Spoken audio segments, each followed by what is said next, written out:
안녕하세요. 한준입니다. 오늘은 소규모 건축공사 시공 과정에서 분쟁을 예방하기 위한 주의점에 대하여 알아보겠습니다. 먼저 공사 진행에 대한 지속적인 관리입니다. 통상 소규모 건축공사의 건축주는 공사의 비전문가인 경우가 많고 감리를 시행하다 보니 건축주가 직접 건축 현장을 확인하거나 공사 진행 상황을 점검하는 경우가 많지 않습니다.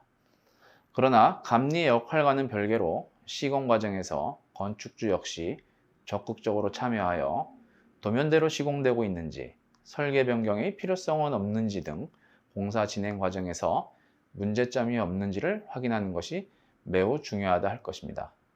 만약 건축주가 현장에 가보았는데 설계 도면과 달리 시공되고 있는 것 같다든지 확인이 필요한 사항이 있으면 1차적으로 감리 및 시공자에게 문의를 하고, 그래도 의구심이 해결되지 않으면 관련 분야, 외부 전문가 등을 통하여 시공 상태를 확인해 보는 것이 좋습니다. 시기를 실기하여 이미 공사가 완성된 이후에는 설계 도면과 달리 시공되었더라도, 특히 매몰 부위나 은폐된 공간인 경우 이런 사실을 알기 어렵고, 만약 알게 되었더라도 마감재를 모두 뜯어내고 재시공을 해야 하므로 설계 도면과 동일한 상태로 다시 시공을 하는 것이 비용 면에서 매우 비효율적이거나 현실적으로 불가능해질 수 있기 때문입니다. 두 번째, 변경 사항은 무조건 문서화하는 일이 중요합니다. 건축주가 시공 상태를 점검한 결과나 시공자 측에서 설계 변경 내지 추가 공사 등을 요구할 경우 모든 협의 사항은 문서로 남겨놓아야 합니다.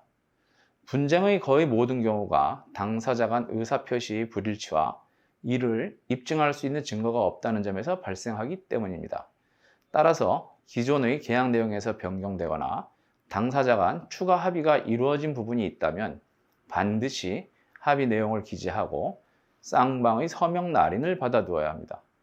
특히 변경 시공의 경우에는 변경 사유와 변경 시공의 내용, 비용, 범위를 모두 특정하여야 하고, 변경 시공 사항과 추가 시공 사항을 명확하게 구분한 뒤 비용 부담 주체를 정하고 쌍방의 서명 날인을 받는 것이 중요합니다.